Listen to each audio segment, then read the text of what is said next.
Así que ya están ready para este tema. Solo sería agregar una que otra cosita y ya. Entonces, chicos, empezamos. Con respecto a lo que es la epidemiología, a nivel mundial el cáncer de cervix se ubica en el 5º lugar, ¿ok? Y en cuanto a su mortalidad, este se encuentra en el 7º lugar. Esto siempre es importante que lo tengan en cuenta porque a veces viene. Entonces, la epidemiología, la incidencia, siempre ténganlo en consideración porque puede venir, ¿ok? Como ya les dije, se encuentra en 5º lugar a nivel mundial y va a ser el 4º más frecuente en lo que son las mujeres jóvenes, ¿ok? Cada año se ven más de 528.000 casos nuevos y representa casi el 12% de todos los cánceres femeninos o de cánceres de mujeres, ¿ok? Y la mayor parte de estos cánceres, es decir, el 85%, se va a dar en países en vías de desarrollo, como es el caso de nuestro país, que es el Perú, ¿ok? Y en cuanto a lo que es la mortalidad, es decir, las personitas que mueren, RIP, 266.000 muertes por cáncer de cuello uterino, ¿ok? Y de estas, el 87% se van a ver en regiones menos desarrolladas, como es el caso de África, luego también Asia del Pacífico, América Central y también América del Sur, ¿no? Como ya vimos, nuestro país se encuentra básicamente en una zona donde hay alta incidencia de lo que es el cáncer de cervix. ¿Ok? Y la mayor cantidad básicamente de los pacientes con cáncer de cervix mueren, ¿ok? En estos países en estas zonas que hemos mencionado hace un ratito. Entonces, eso es con respecto a la epidemiología. Y en tanto a lo que son las generalidades, chicos, ahorita vamos a hablar de lo que es el epitelio, o bueno, de lo que se conoce como zona de transformación. ¿Y qué es esto? Ustedes se preguntarán. Básicamente, en lo que es el cervix, en el cervix de la mujer, nosotros vamos a tener dos zonitas, ¿ok? Una que es el endocervix, que es esta parte de acá. Ahí no se ve bien el verde, entonces vamos a usar azul. El endocervix. Y aquí esta parte que es el exocervix. El exocervix, ¿ya? Es lo mismo. Entonces, el endocervix se va a componer de un epitelio cilíndrico glandular, ¿ok? Y el exocervix básicamente va a ser un epitelio escamoso, como vemos acá, que va a tener muchísimas capas, ¿no? Como vemos acá, varias capas, ¿ok? Es un epitelio escamoso no queratinizado que va a componer varias capas, ¿ok? Y entonces, ¿qué es lo que va a pasar aquí? Cuando no hay un estímulo estrogénico, es decir, cuando la mujer no se encuentra en lo que es la pubertad ni el embarazo, ninguno de estos dos casos, es decir, no hay estímulo estrogénico, el endocervix normalmente va a estar hacia adentro, ¿ok? Como ven acá, esto es una foto normal de lo que es el endocervix y el exocervix. Y el exocervix, como su propio nombre dice, exo, hacia afuera, ¿ok? Y en el punto en el que se unen estos dos de acá, es decir, en esta zona de acá, es lo que se conoce como la unión escamocolumnar, ¿ok?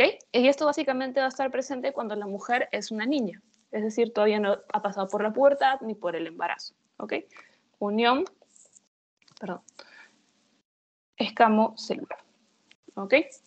Escamocolumnar, perdón, escamocolumnar, que es esta zona de acá, la unión del endocervix y del exocervix cuando no hay ningún estímulo estrogénico, ¿ok? En cambio, cuando la mujer llega a lo que es la pubertad o se embaraza, el endocervix, ¿qué va a pasar con este de acá? Que normalmente está hacia adentro. En el caso de lo que es el embarazo, aquí está, embarazo o pubertad, el endocervix, que les decía que iba a estar en la parte de adentro, por lo mismo que se llama endo, se va a invaginar, es decir, va a salir, como vemos por acá. Está saliendo, saliendo, saliendo, ¿ok? Se va a vertir, en otras palabras, y va a ir hacia lo que es la cavidad vaginal, que básicamente es toda esta zona de acá, ¿ok? Y la zona de transformación se mueve, que les decía que era la zona que se iba a estar entre lo que es el endocervix y el exocervix. Se va a mover, ya no va a estar en donde inicialmente estaba acá, sino que ahora va a estar por acá, porque el endocervix de lo que estaba dentro salió, ¿ok? Y por lo tanto, aquí, ¿qué es lo que va a pasar? Va a haber una nueva unión escamocolumnar, que básicamente es lo que se conoce como zona de transformación, ¿ok? Y cuando este epitelio, obviamente, el endocervix se vierte, ¿qué es lo que va a pasar? Ustedes saben que el pH de la vagina, ¿cómo es, chicos? ¿Ácido o base? Es ácido. Perfecto, exactamente. Entonces, si el endocervix normalmente está acostumbrado a un epitelio, a un pH, discúlpeme, que no es el ácido, ¿qué es lo que va a pasar con este endocervix que ha salido? Tiene que adaptarse, sí o no, al pH que se encuentra afuera. Entonces, este endocervix va a pasar por un cambio de epitelio, ¿ok? El epitelio cilíndrico que inicialmente tenía el endocervix va a cambiar a un epitelio metaplásico, ¿ok? Y básicamente eso es lo que se conoce como una lesión premaligna para que en un futuro, si es que se vuelve a embarazar la mujer constantemente, es decir, la multiparidad, este endocervix salga y se vuelve a meter, salga y se vuelve a meter. Porque obviamente solo el endocervix salía cuando había un estímulo estrogénico, como es el caso del embarazo. Entonces, la multiparidad también va a ser un factor de riesgo, hablando de esto, para que la mujer pueda desarrollar lo que es el cáncer de cervix. Porque una vez el estímulo, ya sea la pubertad o el embarazo, cese, ¿qué es lo que va a pasar con el endocervix? De lo que estaba afuera, que había cambiado su epitelio por un epitelio metaplásico, lo que va a pasar es que después de que cesa el estímulo estrogénico, el epitelio, el endocervix regresa, ¿ok? Regresiona. Y aquí tenemos lo que inicialmente teníamos acá, ¿no? Tal cual. Entonces, como ya les digo, básicamente este cambio del endocervix que se va a vertir hacia afuera va a depender de estos estímulos. Y por lo tanto, el embarazo también va a ser un factor de riesgo, ya que va a generar que el endocervix salga y se vuelva a meter, salga y se vuelva a meter y tenga este cambio de epitelio que es conocido como epitelio metaplásico. Entonces, ahora ya vimos lo que es la zona de transformación. ¿Todo claro con esto, chicos? No, no, no. Perfecto. Ya. Entonces, ahora vamos a hablar de los factores de riesgo. Como ya vimos, uno de los factores de riesgo va a ser la multiparidad, porque va a originar que haya esto, ¿no? Que el endocervix salga y se vuelva a meter. Salga, esté expuesto a lo que es el pH de la vagina, cambia de epitelio y obviamente me dé una lesión premaligna que en un futuro me puede llegar a lo que es un cáncer. Y que se repita varias veces, obviamente conlleva lo que es un cáncer, ¿no? Una lesión del epitelio y da cáncer. Entonces, seguimos con lo que son los factores de riesgo. El primero y el más importante, chicos, el que nunca se deben olvidar, es este, la infección por VPH, ¿ok? Que básicamente es el virus del papiloma humano. Este es el más importante, chicos, no se olviden, ¿ok? Este va a ser un factor de riesgo necesario para desarrollar lo que es el cáncer de cuello uterino, pero no suficiente. ¿A qué me refiero con esto? De que este VPH, si es que está presente en lo que es la mujer, si es que estamos ante una mujer que es inmunocompetente, es decir, tiene su sistema inmune bueno, la mujer puede, bueno, sus defensas básicamente de la mujer van a hacer que el VPH desaparezca, básicamente eso. Pero si estamos en una mujer que tiene un sistema inmune bajito, inmunodeficiente, inmunosuprimido, este VPH va a seguir evolucionando. Y peor aún si es que la mujer tiene lo que son cofactores de riesgo, como es el caso de antecedentes familiares de cáncer de cuello uterino, no sé, una alimentación desbalanceada. Ya vimos que el estilo de vida también es muy importante para el desarrollo de cáncer. Entonces, por lo mismo, el VPH va a ser un factor necesario para desarrollar lo que es el cáncer de cuello uterino, pero no suficiente porque también van a haber otros cofactores que se pueden asociar que van a motivar o bueno, van a incentivar a que este cáncer se desarrolle, ¿ok? Entonces, no se olviden, es necesario, pero no suficiente. Luego también el inicio precoz de relaciones sexuales, como ya les expliqué, porque si se inicia una vida sexual a temprana edad va a estar más expuesta a la mujer a que se contagie del VPH y por lo tanto de que desarrolle lo que es el cáncer de cervix. Luego la multiparidad, por lo que ya les había explicado de esta zona de transformación que el endocervix sale, se expone a lo que es el epitelio, bueno, a lo que es el pH ácido de la vagina, cambia su epitelio y así sucesivamente, ¿no? Y si es que la mujer está en constante, bueno, se embaraza constantemente, obviamente ya sabemos que va a causar un daño del epitelio y posteriormente lo que es un cáncer. Luego la promiscuidad, que también se relaciona con lo que es el inicio precoz de relaciones sexuales, con lo mismo, con el contagio de lo que es el VPH. Luego el tabaquismo, el uso prolongado de anticonceptivos orales también va a ser un factor de riesgo. Los estados de inmunosupresión, como les dije, porque se van a relacionar también con lo que es el VPH, ¿no? Una mujer inmunocompetente va a poder desaparecer, entre comillas, lo que es el VPH, pero una mujer inmunosuprimida, inmunodeprimida, lo que va a ocasionar es que no pueda combatir este VPH y el VPH progresione, empiece a evolucionar y empiece a hacer cambios en el epitelio. Luego también la coinfección de VIH, porque ustedes saben que el VIH me va a dar lo que es un estado de inmunosupresión y por lo mismo. Luego también factores nutricionales deficientes que tiene que ver con lo que es el estilo de vida de la paciente. ¿Ok? Que ya lo vimos al inicio, el primer tema. Entonces, chicos, ahora vamos a hablar de lo que es la carcinogénesis. ¿Ok? ¿Cuáles van a ser en relación a lo que es el VPH? ¿Ok? Entonces, el VPH va a constar de varios genes. ¿Ok? Y dentro de estos genes tenemos estos dos. El early, como mi nombre, y el late. ¿Ok? Y acá va a tener 8 genes de expresión temprana y 2 genes de expresión tardía. ¿Ok? Eso de acá es para que lo sepan. Temprana y 2 de tardía. Básicamente es eso. ¿Ok? Y los genes más importantes de lo que es la expresión temprana, que se conoce como early, van a ser el E6 y el E7. ¿Ok? Porque estos de acá van a tener que ver con lo que es el tema de la replicación del ADN, también lo que es la regulación del ciclo celular y lo que es con lo que viene a ser la inducción de la apoptosis. Que ya vimos que la apoptosis va a estar inhibida en lo que es el cáncer, ¿ok? Y aquí tenemos el E6, que básicamente tiene que ver con lo que es el P54, que se va a encargar de suprimir lo que es la duplicación celular y de inducir lo que es la apoptosis, ¿no? Luego el E7, que tiene que ver con lo que es la proteína celular RB, que se va a encargar de regular el ciclo celular y por ende va a impedir lo que es la replicación del ADN. Y luego el late, que básicamente van a ser 2 genes, que ya les había dicho, que tiene que ver con lo que son las proteínas de ensamblaje de la cápsida. Pero de aquí lo más importante es que se aprendan el early, el E6 y el E7. ¿Por qué? Por esto de aquí. Porque estos genes, como ya habíamos dicho, van a tener, por así decirlo, van a permitir a que la célula neoplásica, en otras palabras, sea inmortal, ¿ok? Que siga dividiéndose, que siga replicándose, que siga creciendo, que siga nutriéndose y que siga avanzando, ¿no? ¿Y cómo va a lograr esta célula esto? Gracias a estas capacidades que tienen estos genes. El ERLY6 y el ERLY7 van a dar lo que es el mantenimiento de la señal proliferativa. Entonces, la célula se va a seguir dividiendo, dividiendo, dividiendo. Luego también la activación de la invasión y metástasis. La célula también va a empezar a crecer, o sea, el tumor va a empezar a crecer para empezar a invadir, hacer lo que es la angiogénesis y todo el procedimiento, ¿no?, que ustedes ya conocen. En el caso de solamente el E6 y el E6, este me va a dar la capacidad de resistencia a la muerte celular, es decir, va a estar inhibiendo lo que es la apoptosis. Luego también replicación que permite la inmortalidad celular.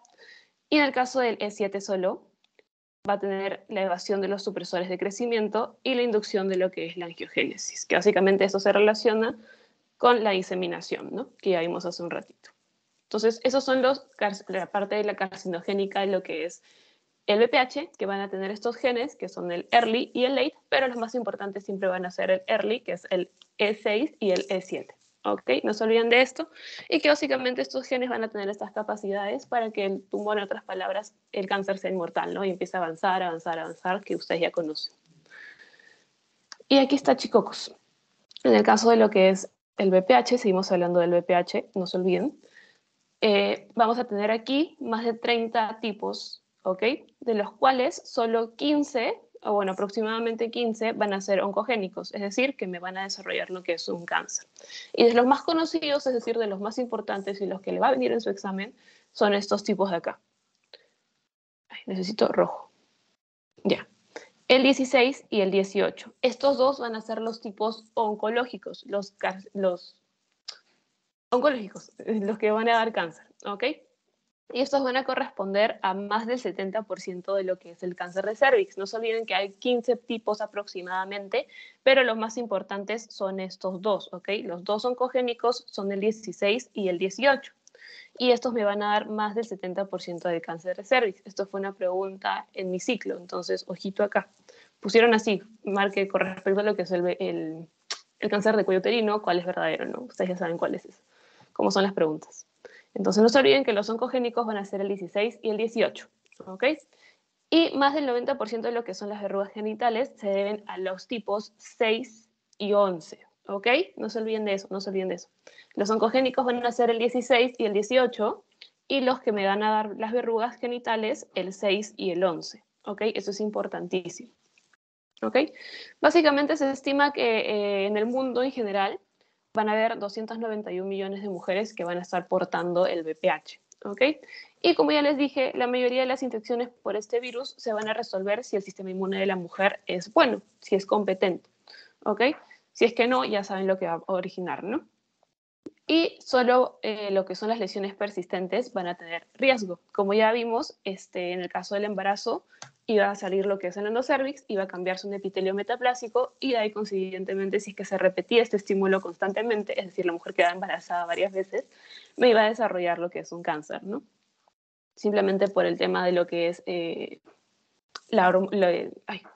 tema del embarazo y también de la pubertad, pero sobre todo por el embarazo.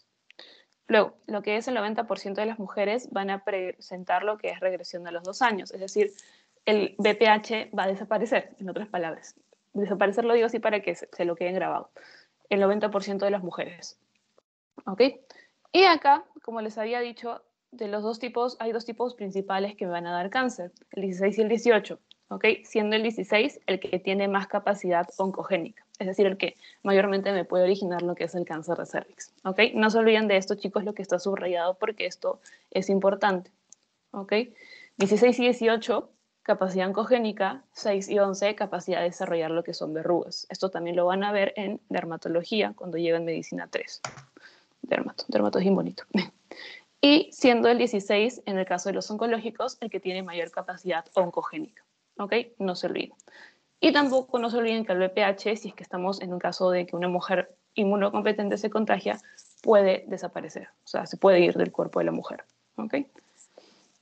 Entonces, ahora vamos a ver cómo es el proceso desde que el VPH ingresa al cuerpo de la mujer hasta que evoluciona lo que es una neoplasia. ¿Ok?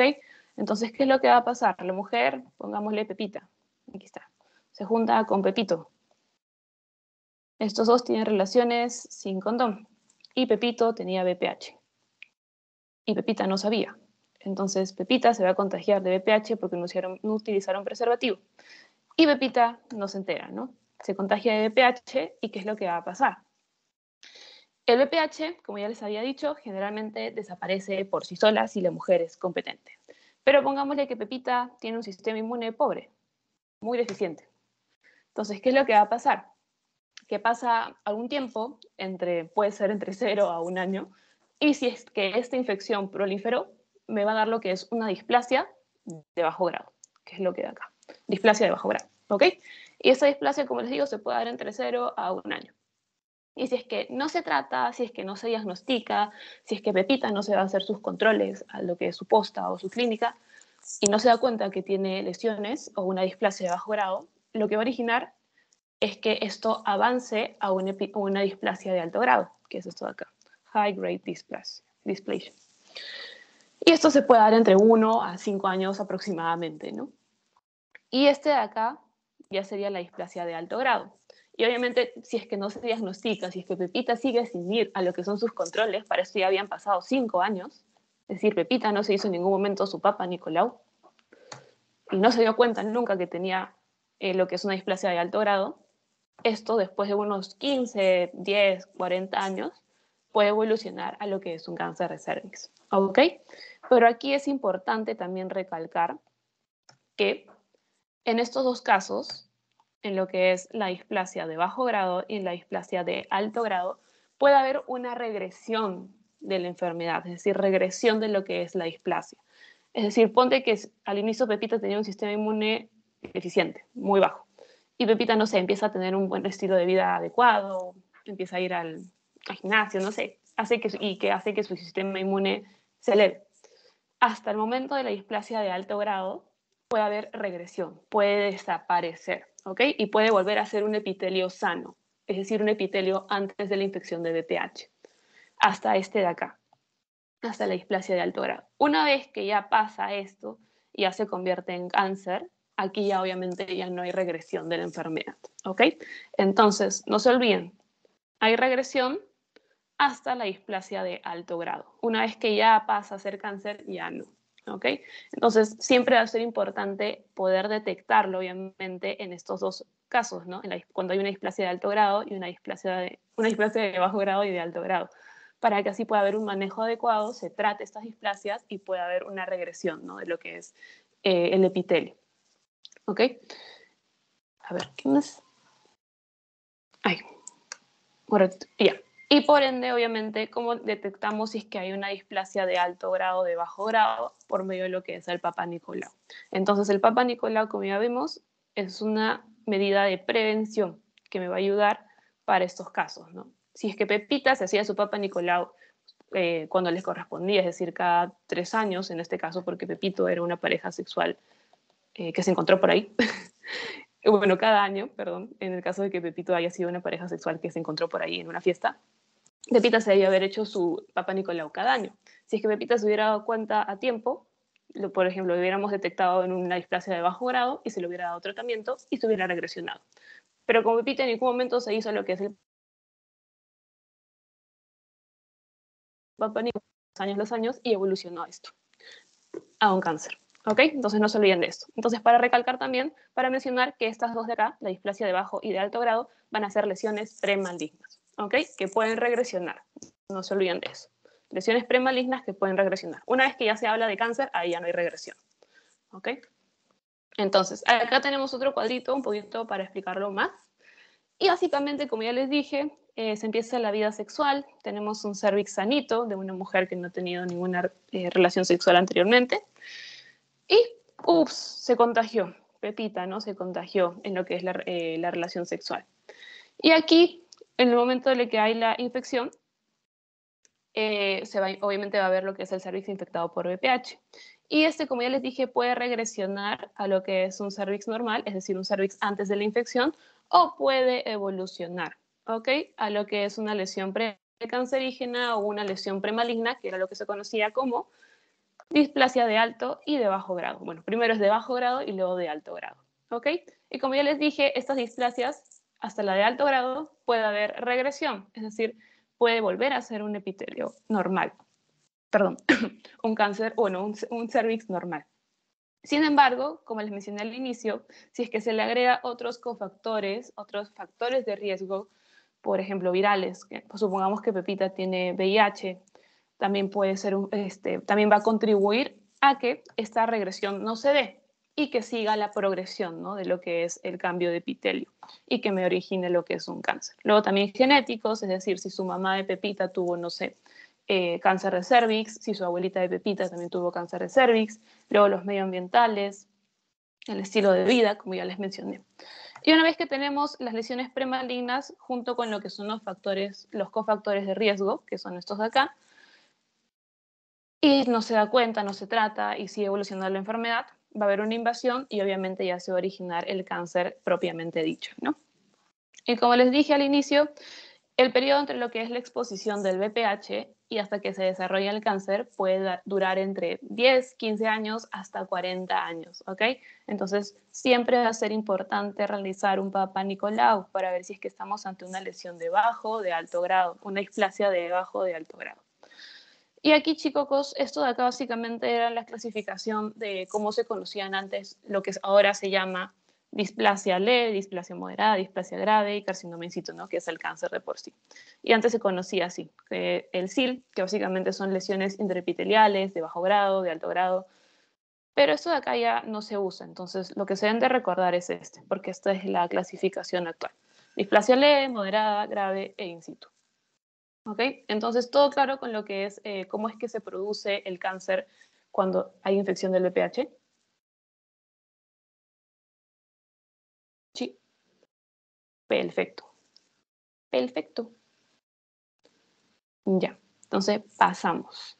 Y como les dije, chicos, la prevención es muy importante para esto, porque como ya vimos, va a pasar bastantes años hasta que se desarrolle un cáncer. Entonces, si es que durante este tiempo las mujeres van a hacerse su Papa Nicolau, pues se puede detectar lo que son las lesiones premalignas y tratarse, ¿no? porque pasan entre 10, 15 hasta 40 años para desarrollar lo que es un cáncer. Entonces, en el caso de la prevención va a consistir de dos cositas. Bueno, va a consistir de más, pero su doctor solo menciona estas en la clase. ¿Ok? Que es la primaria y la secundaria. La primaria va a estar dada, ¿por qué? Por las vacunitas, vacunín con swing. Y la secundaria, por el Papa Nicolau. ¿Ok? Importante acá, las vacunitas van a haber dos tipos, ¿ok? La bivalente, bi de 2, y la tetravalente, de 4, tetra de 4, ¿ok? Empezamos con la bivalente. La bivalente me va a proteger contra estas variantes. ¿Alguien se acuerda cuáles eran estas variantes de acá? ¿Qué tipo? ¿Las que me daban verrugas o las que me daban cáncer?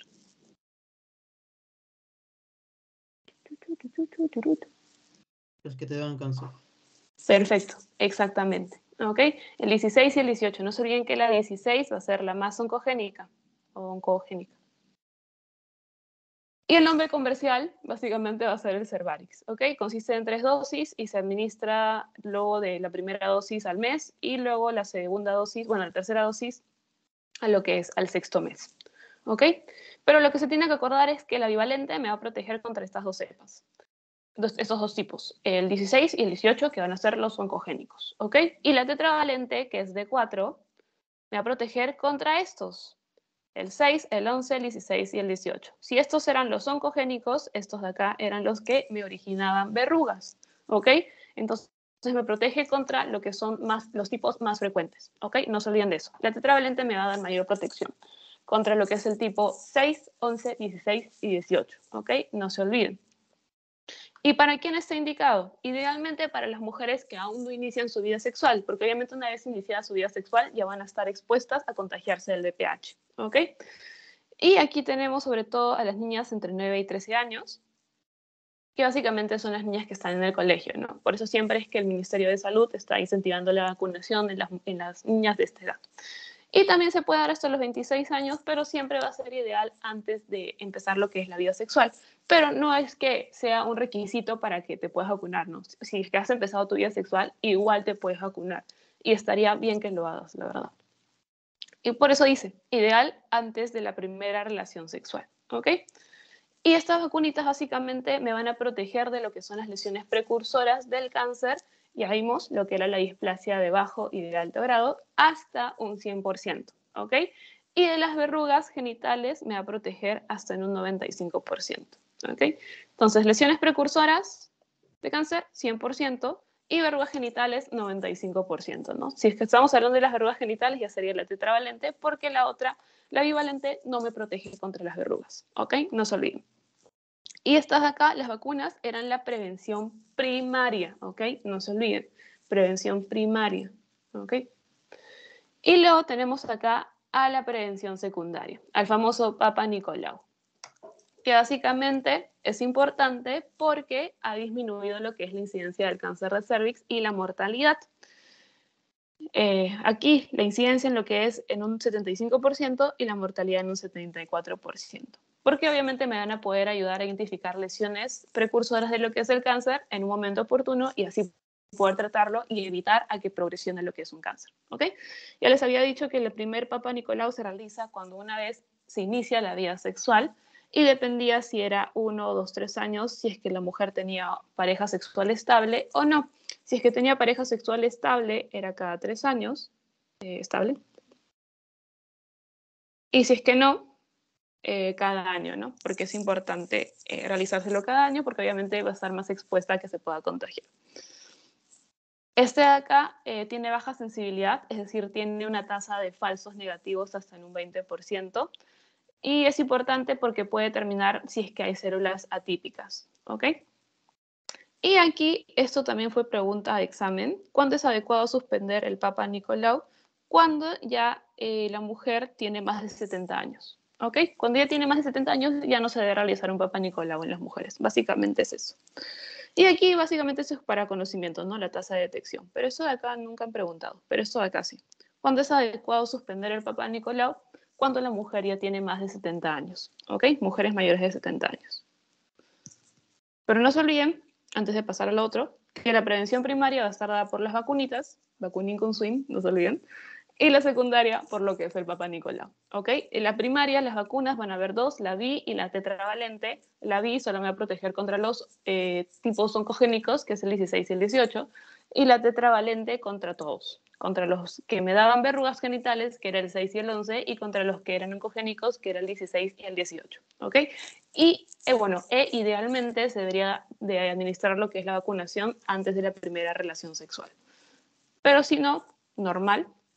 Más bien debería dárselo también a los hombres. En otros países se vacunan a los varones y también se debería hacer aquí, pero en el Perú no se da y solo es gratuita la vacuna hasta, si no me equivoco, pasado los 13 años, hasta los 13 años, no estoy tan segura de esa información, pero hasta que cumples una cierta edad es gratuita la vacuna y una vez pasada esa edad ya se debe pagar, ¿no?, en un consultorio privado. Y creo que cada vacuna cuesta algo de 500 soles, es carita. Y bueno, chicos, ahora, manifestaciones clínicas. ¿Cómo es que se va a presentar lo que es el cáncer de cervix? Frecuentemente, al inicio, obviamente va a ser asintomático, ¿ok?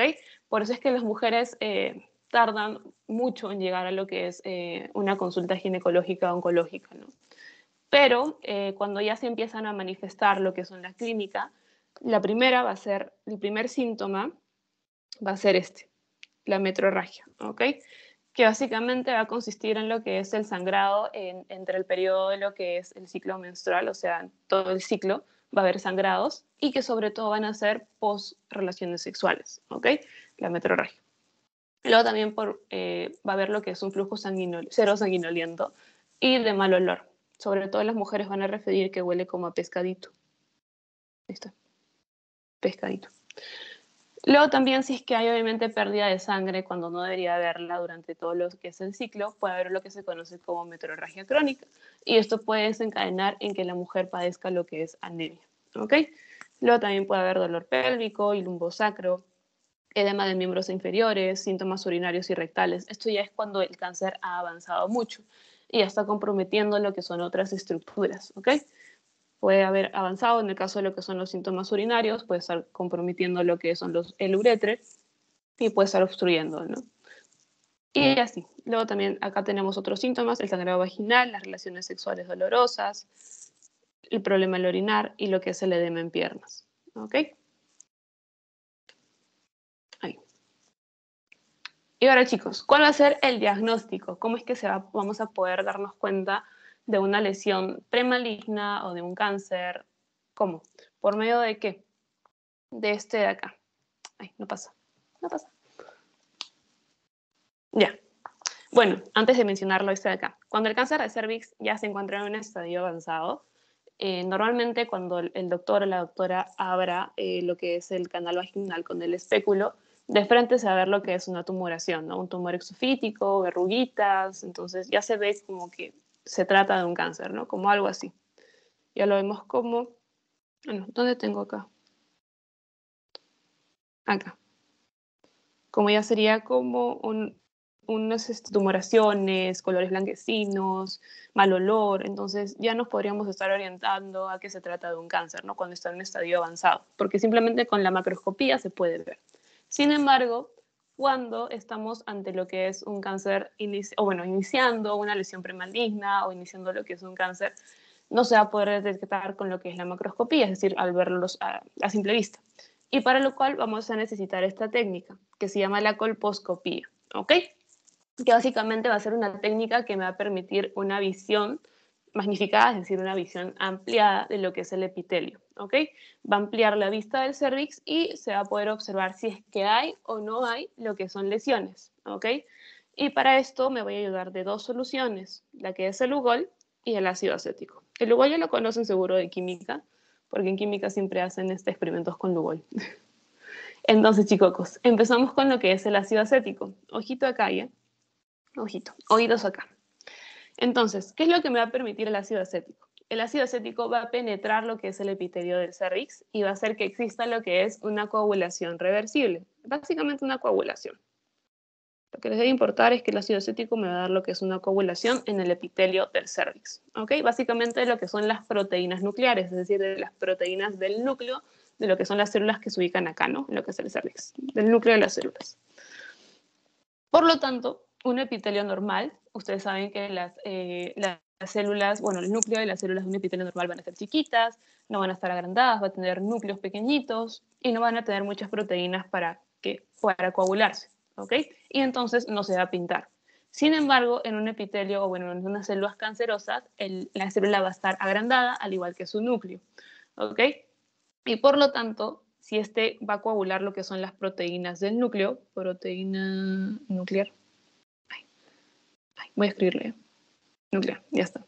Si es que el núcleo de las células neoplásticas va a estar agrandado y este ácido acético coagula lo que son las proteínas nucleares, lo que me va a originar es que cuando yo agarre mi algodoncito y pase todo el algodón con ácido acético en el cérvix, se pinte, ¿ok? Porque va a coagular lo que son estos núcleos grandazos, los va a coagular y por ende me va a pintar de color blanquito como vemos acá.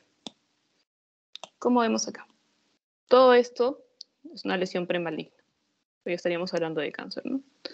Todo esto de acá, es que está pintado, se trata de células que tienen núcleo grande y por lo tanto el ácido acético ha coagulado las proteínas nucleares y se ven de este color blanquecino. ¿Ok? Entonces, para resumir, el ácido acético, cuando se administra y tenemos un epitelio normal, no se va a pintar porque el núcleo de las células normales va a ser chiquitito. Pero si se administra y se pinta, ya estaríamos hablando de una lesión maligna, ¿ok? Y cuando se pinta este epitelio de blanco con lo que es el ácido acético, se conoce como epitelio aceto blanco, ¿ok? No se olviden. Entonces, epitelio aceto blanco. Ya. Eso es lo que pasa con el ácido acético, ¿ok? No se olviden. Las células sanas, el epitelio sano, el epitelio normal, no se va a pintar. Sin embargo, las células cancerosas, las células neoplásticas, las células malignas, sí se van a pintar porque tienen un núcleo más grande. Entonces lo va a coagular y me va a originar este color blanco, ¿ok? En el ácido acético. Y básicamente el epitelio blanco que me va a dar el ácido acético se conoce como epitelio aceto blanco, ¿ok? Y en el caso del Lugol va a pasar todo lo contrario. Si en el ácido acético me pintaba lo que era lo maligno, en el Lugol me va a pintar lo que era benigno, o sea, lo que es benigno, ¿ok? Como ustedes ya saben, el Lugol básicamente va a ser glucofílico, ¿ok? Va a buscar lo que es la glucosa de los epitelios. Y los epitelios normales van a tener, ¿ok? Y obviamente esta glucosa, este glucógeno va a ser captado por lo que es el Lugol y me lo va a teñir, ¿no? Lo que son el epitelio normal va a tener glucógeno, glucosa, que lo va a captar el Lugol y lo va a teñir, ¿ok? Y se va a teñir este color, como vemos acá, marrón oscuro, ¿ok? El Lugol es glucofílico, siempre va a buscar lo que es la glucosa, no se olviden. Y básicamente, en el epitelio normal, como ya les digo, se va a teñir. Sin embargo, en un epitelio que no tiene suficiente glucógeno, es decir, que no tiene lo que son las células normales, sino ya células malignas, no se va a teñir, ¿no? Va a tener este color como un poquito teñido, pero no tanto como el otro, ¿no? Que ya vimos que sí se tiñe fuerte, fuerte, fuerte, fuerte, como vemos esta zona de acá. Entonces, básicamente, para resumir, en el Lugol, el normal se va a pintar de marrón, el epitelio normal se va a pintar de marrón y el epitelio maligno o el epitelio lesionado básicamente no se pinta, ¿ok? Entonces va a pasar lo contrario que en el ácido acético, como ya vimos. Y para resumir, aquí está, chicos. En el ácido acético y en el Lugol. Acá les dejé esta tablita para que no se pierdan, ¿ok? Básicamente por qué es que se pinta, y en qué momento se pinta y cuál es normal y cuál no.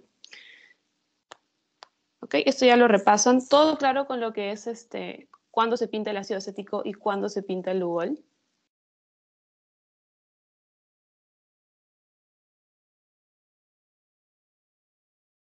Ay, Gabriel, no vi tu mensaje. No te olvides que la verruga va a ser el 6 y el 11, no el 9, chico.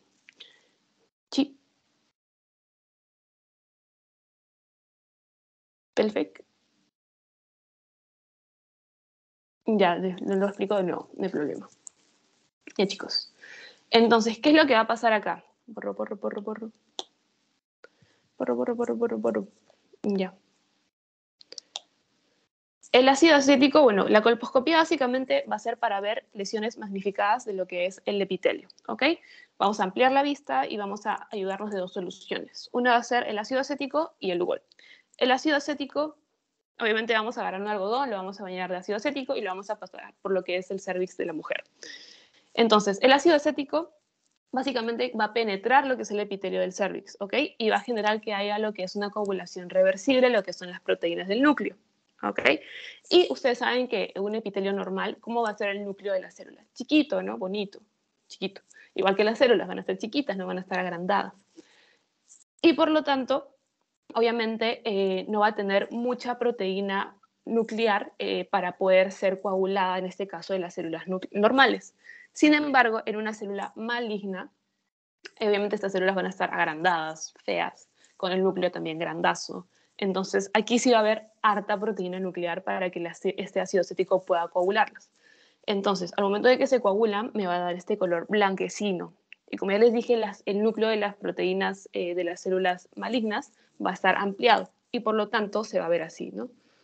Blanquecino, toda esta zona. Y esta zona me indica que estamos ante una zona de una lesión o una zona de malignización.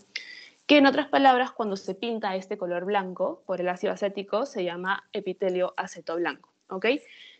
Y para resumir más aún, el ácido acético, cuando es normal el epitelio, es decir, con las células, su núcleo de las células es chiquito, no se va a pintar.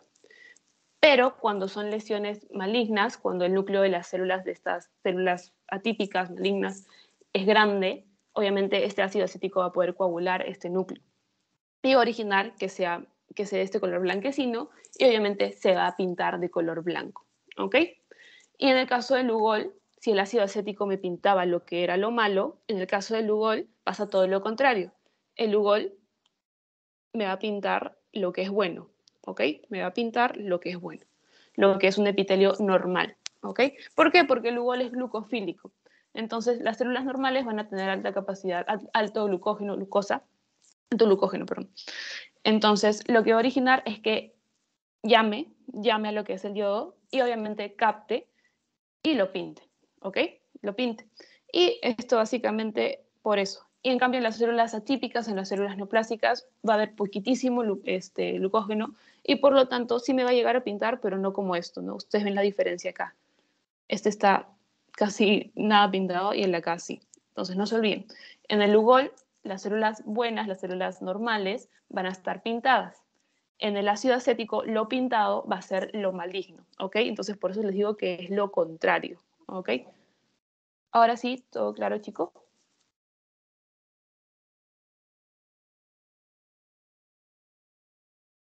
Chi. No. ¿Claro? No, sí. Perfecto. Ya, igual esa tablita de acá se las he puesto, la he hecho yo para que ustedes puedan ir revisarla, ¿no? Entonces, igual eso ya con más calma en casita. Entonces, chicos, aquí está. ¿Cómo se ve un cuello uterino normal? Aquí vemos lo que es la unión escamocolumnar, luego también lo que es el epitelio cilíndrico, que iba a ir en lo que es el endocervix, y se ve acá porque el endocervix, como les dije al inicio, ha salido por un estímulo como es el embarazo o la pubertad. Y acá el epitelio cilíndrico del endocervix se ha invertido, se ve un poquito más rojito y va a empezar a adaptarse, ¿no? Lo que es el nuevo pH de lo que es la vagina. Y aquí también tenemos el epitelio escamo polistratificado, que era de lo que se conocía como exocervix, ¿ok? Básicamente eso. Y aquí la zona de transformación, vamos a ver lo que les expliqué al inicio, que básicamente aquí tenemos lo que era la antigua unión escamocolumnar, y cuando pasa lo que es el estímulo estrogénico, ya sea por el embarazo, por la pubertad, como les dije, el endocervix salía y el endocervix cambia de epitelio, ¿no? Y había una nueva unión escamocolumnar, que era la de acá, que podemos ver acá. Básicamente eso de acá es para conocer un poquito de las imágenes, pero eso de acá nunca viene, ¿ok? Y en algunos casos puede presentarse lo que son los quistes de Naugot, ¿ok? Sobre todo que son quistes básicamente mucosos que van a ser normales, que se pueden observar en esta zona del cuello uterino, ¿ok? Básicamente eso. Esto es un poquito más para la imagen, pero nunca viene. Entonces igual para que lo tengan en consideración. Y aquí, chicos, ¿Cuáles van a ser las indicaciones de colposcopía? Eso también viene en el examen, entonces, ojito acá. Van a ser 10 indicaciones, también viene en el examen. Iniciando con lo que es para prevenir lo que son las lesiones de lo que es el cuello uterino, es una prevención secundaria del cáncer de cuello uterino. Luego, para valorar lo que es la citología con atipia, es decir, con situaciones extrañas de las células, con células malignas que podrían sospecharnos, ¿no? Para diagnóstico de pacientes sintomáticas, para control de lo que es la LIE, que era lesión, ay, no me acuerdo, se me ha ido de la cabeza. Si es que alguien sabe qué es LIE, lo pone en el chat, please. Control de la LIE durante lo que es el embarazo. Luego también estudio topográfico de las lesiones, seguimiento de las lesiones ya tratadas, diagnóstico de la atrofia epitelial, estudio de enfermedades y lesiones benignas, estudio de la vagina y estudio de la vulva. Esto es importante, esto básicamente es más memoria, chicos. Entonces, indicaciones de colposcopía vienen en una pregunta de un examen, entonces, para que lo tengan en consideración, para que lo repasen. Entonces, esto, como ya les digo, es memoria, así que ojito acá. Ojo. Ya está. Y chicos, acá, ¿cuáles son los hallazgos normales de una colposcopía? ¿Ok? Los hallazgos normales básicamente van a ser ver un epitelio liso, como ven acá, un epitelio bonito, que básicamente va a tener un test de IVA negativo. ¿Y qué es el test de IVA? Básicamente el que se hacía con lo que es el ácido acético. ¿Ok? Es el que se hacía con el ácido acético que les mencioné hace un ratito, y es negativo porque como las proteínas, en este caso el epitelio sano, son pequeñitas, las proteínas nucleares, no pintaba de blanco. ¿Se acuerdan lo que les dije? Cuando las proteínas son pequeñitas, el ácido acético que tiende a coagular lo que son esas proteínas, cuando son pequeñitas sobre un epitelio normal, no las pinta. Y no se pinta, ¿no? Lo que es el epitelio. Entonces, lo que no pinta de blanco es un cervix, me va a dar esta tonalidad, ¿no? Un cervix rosadito, bonito. Y si no se pinta de blanco, se va a llamar como IVA negativo, ¿ok? Y el test de Schiller es el que se hace con Lugol, el que les dije, ¿ok? Se aplica el Lugol y este va a captar lo que es el glucógeno de las células normales, lo va a captar y lo va a pintar de marrón. Y esto sí es normal, ¿ok? Y si es que se hace el test de Lugol y está normal todo, se conoce como test de Schiller positivo. Entonces puede que les pregunte cuáles son los hallazgos de una colposcopía normales. Esto, test de IVA negativo y test de Schiller positivo. Porque se acuerdan que yo les dije que el que se pinte con Lugol es que se trata de un epitelio normal, y el que no se pinte con ácido acético es que se trata de un epitelio normal. Entonces, ahí lo van relacionando, ¿no? Si el IVA es con ácido acético y el epitelio normal no se pinta, entonces quiere decir que es negativo, y por lo tanto, test de IVA negativo. Y el Lugol, básicamente, que se pintaba lo que es las células normales, es positivo. Entonces lo relacionan, ¿no? Test de Schiller positivo. Estos son los hallazgos normales de una colposcopía. Que sea epitelio, que se vea liso el cervix y que tenga test de IVA negativo y test de Schiller positivo. ¿Ok? No se olviden. Y ya cuando hablamos de lo que son lesiones anormales, tenemos esto de acá. ¿Alguien puso que es ley? No, ya. No me acuerdo, se me ha ido lo tengo acá en la punta de la lengua, pero no lo puedo decir, no me sale. Ya, entonces, ley de bajo grado y ley de alto grado. Creo que, ya, lesión, ya, digámonos como lesión de bajo grado y de alto grado, ¿ok? Porque no me acuerdo, no sé por qué, se me ha ido de la mente. Entonces, ¿qué es lo normal? Básicamente lo normal va a ser tener una lesión de bajo grado, y ¿cómo lo voy a ver? Se coloca lo que es el ácido acético y vamos a poder ver lo que son las lesiones blanquecinas que ya les había mencionado, ¿no? ¿Y cómo se llamaba cuando se teñía lo que era con ácido acético y se veía blanco el epitelio? Tenía un nombre, epitelio.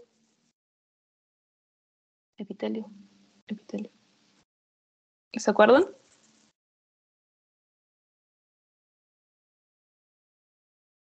Epitelio aceto blanco, ¿ok? No se olviden. Cuando se tiñe de blanco, se conoce con lo que es el ácido acético como epitelio aceto blanco, ¿ok? Y cuando se coloca lo que es el Lugol y se ven partes que se pintan de marrón y otras que son Schiller negativo, que no se llegan a pintar, en otras palabras, no hay glucógeno. Y obviamente se trata de una lesión premaligna, o que esa zona se trata de un cambio de lo que es el epitelio, ¿no? También se puede ver como lesiones punteadas, O también pueden haber ciertas áreas que se llaman como mosaico, como cuadritos chiquitos. Y también esto me va a indicar que estamos ante lo que se trata una lesión, ¿no? Y por lo tanto, si es que estamos sospechando una lesión de bajo grado, lo que tenemos que realizar también es una biopsia, ¿no? Para confirmar el diagnóstico. Ustedes ya saben que la biopsia me va a ayudar a confirmar el diagnóstico. ¿Ok? Y en las lesiones de alto grado, básicamente se va a observar lo que es un epitelio citoblanco denso, que al momento de que yo pinte de manera inmediata se va a manchar de color blanco, va a ser inmediato, casi instantáneo en lo que ya son las lesiones de alto grado. Luego se van a hacer orificios glandulares abiertos con lo que son bordes engrosados. Luego también se puede observar áreas de mosaico grueso, también punteado grueso, bordes limitados. Y finalmente aquí importante en lo que son las lesiones de alto grado, lo que es el signo de la cresta. ¿Ok? Importantísimo, importantísimo, importantísimo. Que básicamente van a ser como elevaciones, como pápulas, como vemos aquí. Estas elevaciones, signo de la cresta en las que son las lesiones de alto grado. ¿Ok? Y básicamente este es va a ser, bueno, va a estar dado por lo que es una mayor densidad. Se va a caracterizar por tener este epitelio blanco que les dije en un inicio, que me iba a dar lo que es el ácido acético, a nivel de lo que es la lesión, la unión escamocolumnar. ¿Ok? No se olviden. Básicamente lo que se deben de acordar acá y lo que puede venir es que en las lesiones de alto grado va a haber este signo. Signo de la cresta, que van a ser protuberancias del epitelio acetoblanco denso. ¿Ok? Eso es lo que se deben de acordar. Y aquí está lo que les decía de lo que es el epitelio acetoblanco, que era cuando se pintaba con lo que es el ácido acético, que ya estaríamos hablando de unas lesiones malignas, ¿no? Y aquí tenemos el grado 1, que básicamente va a ser un epitelio acetoblanco liso y tenue, de aparición lenta y desaparición rápida, y va a tener bordes geográficos e irregulares. Y en el grado 2, un epitelio citoblanco grueso e intenso, va a haber lo característico como ostras, como ven acá, y aparece rápidamente y sí va a persistir, ¿ok? Persiste. A diferencia del de grado 1, que tenía una desaparición rápida, el de grado 2 persiste, ¿ok? Y va a tener bordes marcados irregulares y también sobreelevados, ¿ok? Eso también es algo para que ustedes se vayan familiarizando, pero nunca ha venido. Esto de acá sí puede haber, esto de acá sí creo que puede venir. ¿Cuáles son los hallazgos normales de una colonoscopía? Y el de acá, ¿no? Que les digo, signo de cresta. Y aquí, chicos, entonces, aquí vamos a ver lo que es un cervix normal, un cuello uterino normal, y evoluciona hacia lo que es una lesión aceto blanca tenue, con lo que es un punteado fino, como vemos acá. Se ve poquito, blanquecino, blanquecino, blanquecino, puntito, puntito, puntito, puntito, puntito. Acá también puntito, puntito, puntito. Y siendo estas lesiones caracterizadas como de bajo grado, no se olviden, ¿ok? Y ya las lesiones de alto grado, y estamos hablando de acá, de estos de acá, un epitelio acetoblanco más sobrelevado. No se olviden que las lesiones de alto grado van a tener lo que es el signo de la cresta, y estos de acá y evolucionan lo que es un cáncer, ¿no? Más frecuentemente. Y aquí estaríamos hablando del cáncer, ¿no? De por sí, del cáncer in situ. Y importante que no se olviden que hasta las lesiones de alto grado, bueno, las displasias de alto grado se pueden regresionar a lo que es un epitelio normal si es que se detecta a tiempo y si es que se da el tratamiento oportuno, ¿ok? Una vez que ya se evoluciona a cáncer, una vez que ya pasa a esto, ya no hay regresión, ¿ok? Hasta acá, y bueno, de acá no, pues, ¿no? Porque es epitelio normal. Entonces, estos dos, hay regresión de lo que es el epitelio. Puede volver a ser un epitelio sano, un epitelio normal. Una vez que ya pasa el cáncer, ya no, ¿ok? No se olviden. Y en este orden va a ir la transformación, ¿ok? Primero lesiones de bajo grado, luego de alto grado, y por último me evoluciona lo que es un cáncer, ¿ok? Importante. ¿Y cuáles van a ser los hallazgos no específicos? Básicamente la leucoplasia, que ya hemos visto, que eran lesiones blanquecinas, que es una placa blanca básicamente elevada, que puede presentarse ante lo que es la aplicación de ácido acético, ¿ok? Pero que no cumple las características exactamente de una lesión premaligna, ¿ok? Luego también la erosión y el test de Schiller, y a veces, solo a veces, lo que es el test de Schiller negativo, ¿ok? Y cuando hay sospecha de invasión, ¿qué es lo que vamos a ver? Vasos atípicos, vasos irregulares, en otras palabras, también vasos delgados, superficie irregular, lesión exofítica, puede haber necrosis, ulceración y tumor nodular. Va a ser característico el olor a pescado, como les dije al momento de que la paciente se entre a su canal vaginal por medio de lo que es el espéculo. Va a ser muy característico el olor como podrido. Y como les dije, chicos, si tenemos estas lesiones premalignas, ¿cómo confirmamos el diagnóstico? Por medio de lo que es una biopsia, ¿ok? No se olviden de eso, la biopsia siempre va a ser el método confirmatorio para todo lo que es cáncer que tenga que ver con tumorcito, ¿ok? Y aquí tenemos la biopsia tanto para lo que son las lesiones de bajo grado y de alto grado, ¿ok? O de cualquier zona normal que yo vea lo que es la colposcopía para poder corroborar mi diagnóstico, ¿ok? Y para tomar la colposcopía, para tomar lo que es la biopsia, la mejor biopsia para lo que es el tema de lo que es el cáncer de cervix va a ser en sacabocados, ¿ok? Básicamente consiste en que en todo lo que es el cervix se saque puntito, puntito, puntito, puntito, puntito, puntito. Se extirpe partes de lo que es el tejido del cervix, ¿ok? Se extrae lo que es una pequeña cantidad del tejido del cuello uterino y luego se realiza, ¿no? Se manda lo que es la patología. Es decir, se empieza a sacar partes de todo lo que es el cervix en diferentes zonas para ver si estamos o no ante un cáncer, ¿ok? Y esta va a ser la mejor. La por sacabocados va a ser el mejor método de biopsia. Luego tenemos en cono o conización, que básicamente se utiliza lo que es un bisturí o también un láser para poder extraer una porción más grande, muchísimo más grande de lo que es el tejido, ¿no? Y luego tenemos el curetaje endocervical, que aquí básicamente no voy a entrar en sí por lo que es la cavidad uterina, solamente a nivel de lo que es el endocervix, ¿ok? Para poder estudiar lo que son las células del epitelio cilíndrico que estaba compuesto el endocervix. Y eso básicamente. Pero no se olviden que la más importante va a ser por sacabocados, que consistía en sacar partecitas del cervix chiquititas, ¿no? Para poder ser estudiadas. Y ahora, chicos, con respecto a lo que es la estadificación, ustedes ya saben del TNM. Esto de acá es como que más avanzado. Lo que se tienen que acordar es el FIGO, que lo vamos a ver en el estadiaje, que es este de acá. En el estadiaje FIGO. FIGO. Ok, entonces ustedes ya saben que hay del estadiaje 4, ¿no? Del 1 al 4, siendo el 4 siempre lo que es la metástasis, ¿ok? No se olviden. Entonces, en esta clasificación tenemos la clasificación FIGO para lo que es el cáncer de cervix, siendo el estadio 1 cuando el cáncer se encuentra confinado al cervix, es decir, solo se encuentra localizado en el cervix y la lesión, o bueno, el tumor mide menos de 4 centímetros, ¿ok? Ese es el estadio 1, no se olviden porque eso también ha sido pregunta de examen del ciclo pasado, ¿ok? Una vez que ya pasa el estadio 2, los tumores acá ya miden más de 4 centímetros, ¿ok? En el estadio 2, ¿qué es lo que va a pasar con el cáncer? Va más allá del cervix, es decir, puede llegar a comprometer los 2/3 superiores de la vagina, ¿ok? Y esto es lo que se conoce como el 2A, ¿ok? 2/3 superiores de la vagina se conoce como 2A. Y si es que envuelve lo que son los parametrios, ya estaríamos hablando del 2B, ¿ok? 2B, no se olviden. El 2A compromete los 2/3 superiores de la vagina y el 2B ya me va a envolver parametrios. Y como les dije, a partir del estadio 2 ya los tumores van a ser mayores de 4 centímetros, ¿ok? El 2B, parametrios, y el 2A, los 2/3 superiores de la vagina, ¿ok?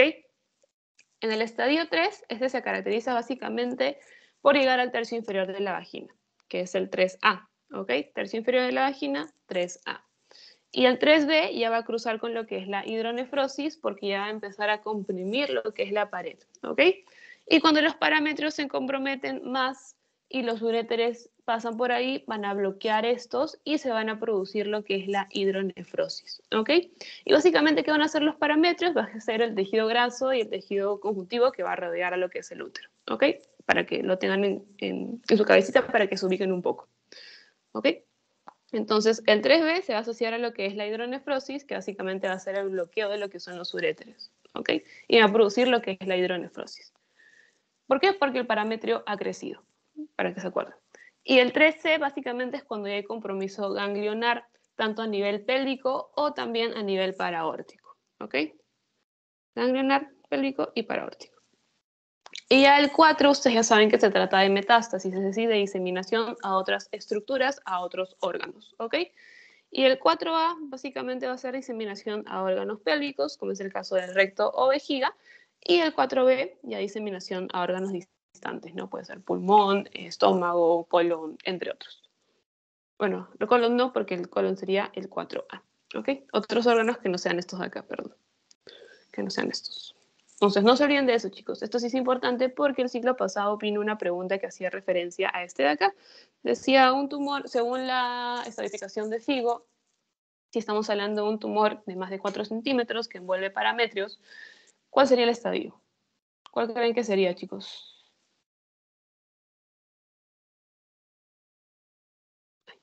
¿Cuál creen que sería? ¿Me puedes repetir? Allá. Si se trata de un tumor según la clasificación FIGO que mide más de 4 centímetros y que envuelve parametrios, ¿en qué estadio estaría? 2B. Perfecto, exacto. Y si es que se asocia a hidronefrosis,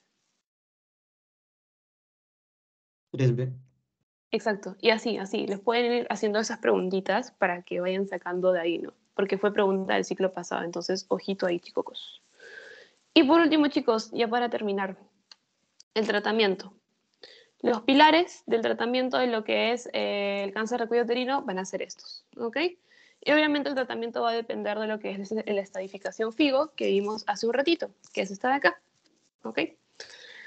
Y en el caso de que el paciente tenga, bueno, la paciente tenga un estadio 1A1, es decir, inicial, se hace lo que es una histerectomía extrafacial, es decir, se saca el útero, ¿ok? Y con eso ya podríamos estar diciendo que se trató el cáncer, se manejó el cáncer, ¿ok? Si es que tiene un estadio 1A2, que ya es un poco más grande lo que es el cáncer, y se le va a tener que hacer una histerectomía radical, es decir, se va a sacar el útero, más lo que es una linfadenectomía pélvica, es decir, también se va a extirpar lo que son los ganglios linfáticos. O también se le puede dar lo que es una quimioterapia o radioterapia en conjunto, ¿no? Y en el estadio 1B se hace lo que es una histerectomía radical, linfadenectomía, es decir, se sacan los ganglios, y también se hace muestreo de los ganglios, ¿ok? Un muestreo retroperitoneal de los ganglios retroperitoneales. Y también se le puede dar lo que es la quimio y la radioterapia. Entonces, luego también en el estadio 2A vamos a estar hablando de lo que es una histerectomía radical o la linfadenectomía y muestreo también de lo que son los ganglios retroperitoneales. Aquí lo importante que se deben de recordar básicamente es que del 1 a 2 hasta lo que es el 2A se va a hacer lo que es una histerectomía radical. ¿Ok? Histerectomía radical. Entonces, aquí, histerectomía radical, histerectomía radical, histerectomía radical. ¿Ok? Del 1A2 al 2A. ¿Ok? No se olviden de eso. Eso es lo más importante. Y ya cuando se trata de lo que es un 2B, este caso de acá, los B no se olviden que comprometía lo que eran los parametrios, ¿ok? Y a partir de este punto, obviamente se compromete lo que eran los parametrios, que básicamente, ¿qué eran los parametrios? El tejido graso y conjuntivo que rodeaba el útero. Entonces, si ya comprometía esto, ya no se podía operar, ya no se puede operar, ¿ok? Lo que se va a hacer aquí, en este caso, ya no es hacer la histerectomía radical, sino solo aplicar lo que es la quimioterapia más la radioterapia. A partir del estadio 2B para adelante ya no es quirúrgico, ¿ok? No se olviden, solo empieza con quimio y radio a partir del 2B para adelante. Del 1A2 al 2A sí va a ser quirúrgico, es decir, esterectomía radical, pero a partir del 2B ya no es quirúrgico, no cirugía. Se va a dar lo que es la quimioterapia y la radioterapia en conjunto, ¿ok? Y ya en un estadio 4B, básicamente es quimioterapia, radioterapia y después una quimioterapia sistémica para que se trate de controlar mejor lo que es la enfermedad. ¿Ok? Básicamente esto, chicos. Entonces esto de acá lo van sacando con esto de acá, con lo que es el FIGO, ¿no? La estadificación. Como ustedes ya saben, el tratamiento va a depender del estadio en el que se encuentre el paciente. Pero no se olviden esto, 1A2 hasta el 2A, histerectomía radical, y del 2B para adelante ya no es quirúrgico, solo quimio y radio. ¿Ok? ¿Y cuál va a ser el pronóstico y el seguimiento de este cáncer? ¿Cuánto va a vivir una paciente que tiene cáncer de cuello uterino? ¿Cuál es su supervivencia a 5 años según lo que es la FIGO? Va a depender obviamente del estadio y podemos ver que el 1B básicamente va a tener la mejor sobrevida a los 5 años, ¿no? Y así sucesivamente. Pero no se olviden que el 1B tiene mejor sobrevida que los demás. Y básicamente, ¿qué es lo que me interesa saber a mí para poderle darle yo seguimiento a lo que es la pacientita? Si es que hay recurrencia, fundamentalmente en lo que es la pelvis, y el 70% en lo que son los primeros años de seguimiento. Por eso es que en estos años de acá, los primeros años de seguimiento, si es que me va a dar el 70% de recurrencia, son importantes, ¿ok? Siempre se tiene que estar chequeando a la paciente de una manera estricta, de una manera rigurosa, ¿ok? Bueno, cuando hay metástasis va a ser menos frecuente en lo que es estas zonas, pulmón, huesos e hígado. Si es que hay metástasis, ¿no? Si es que estaríamos hablando de un estadio 1, bueno, 4. Y el factor pronóstico de mayor importancia en lo que es el cáncer de cervix, básicamente va a ser el estado de los ganglios, es decir, si es que hay diseminación ganglionar o si es que no hay diseminación ganglionar, ¿ok? Y la finalidad de seguimiento, ¿cuál va a ser? La detección temprana. Es decir, si es que ha habido una recidiva, ¿no? Si es que ha vuelto a aparecer lo que es el cáncer para poder darnos cuenta de manera oportuna y obviamente darle un tratamiento adecuado. ¿Y por medio de qué nos vamos a ayudar para el seguimiento? Por medio de estas imágenes, la resonancia magnética y la tomografía, ¿no? Que ustedes ya conocen. Y este va a ser el manejo que se le da a las pacientitas. Control cada 4 meses los 2 primeros años y cada 6 meses hasta cumplir los 5 años. Y después de que ya pasan los 5 años, se dan los controles anuales. ¿Ok? Pero no se olviden que en los primeros años el seguimiento debe ser estricto porque en la mayoría de los casos, en un 70% de los casos, va a haber recurrencia. ¿Ok? Y bueno, chicos, eso sería todo. ¿Tienen alguna duda, consulta? ¿Todo claro? Sí, no, sí, no, sí, no. Sí, perfecto. Perfecto. Entonces, chicos, les envío su post-test para que lo resuelvan.